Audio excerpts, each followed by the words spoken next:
Here it deals with the idea of like, what if you are in a very foreign place, and not only you're in a foreign country, but you're in a very foreign location that's been abandoned and stranded, and kind of deals with the idea of like, what would you do if you're in the middle of nowhere in an abandoned town and no one is coming to help you. Well, I guess it all started one day. I was just goofing around on the internet, and I found this website of this girl that was traveling through Pripyat on a motorcycle, and she posted sort of like a photo blog of her journey. But that's the first time I knew about Pripyat, the city next to Chernobyl, that was basically abandoned overnight and was left as sort of like a ghost town, printed in time in history and left pretty much unchanged, except for nature and wild animals that have gone through there.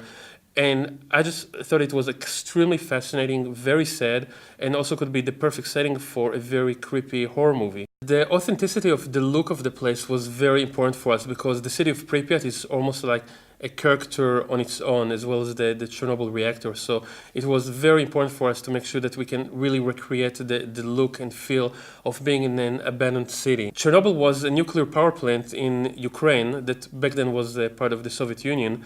And in April 25, 1986, there was a test that went wrong, and one of the reactors, reactor number 4, basically had a meltdown.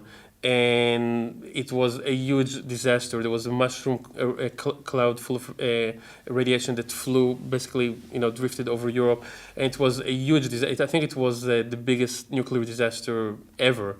And immediately there was a town next to it called Pripyat that housed, I think, 30 or 50,000 people that were all the workers and support of the city of Chernobyl that lived there.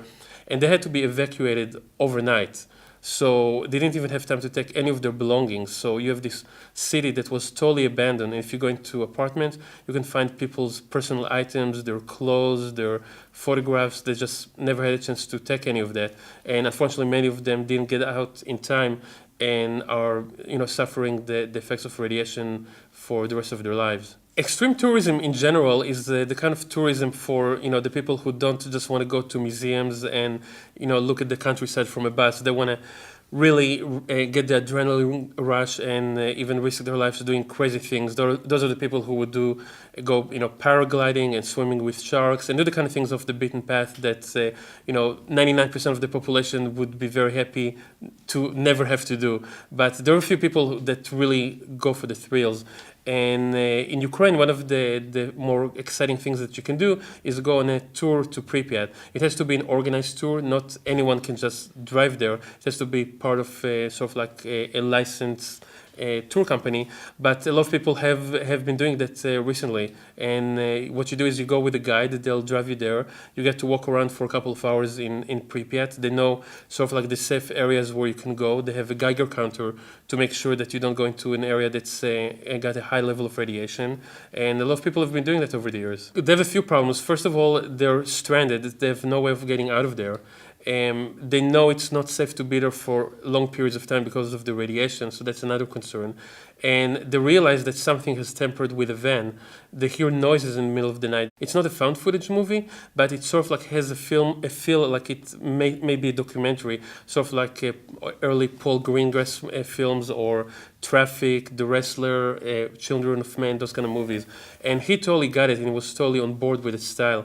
And he brought this amazing sense of visual understanding of how to create that, and also a great understanding of the material and how to work with the actors to create that kind of like natural improvisational feeling that we're going for to create the authentic feeling of the whole movie. The way we shot the movie, we are always with the characters. And for example, when we're driving to Pripyat, we stay in the car with the characters for the entire road. So you really feel like you as the audience is part of the group traveling there.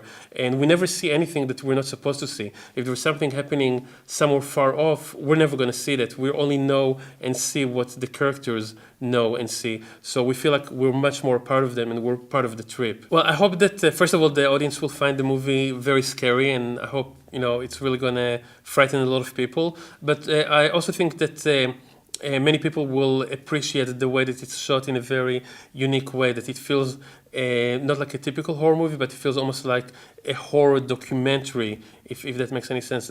Basically, we're just following a group of people where horrible things happen to them.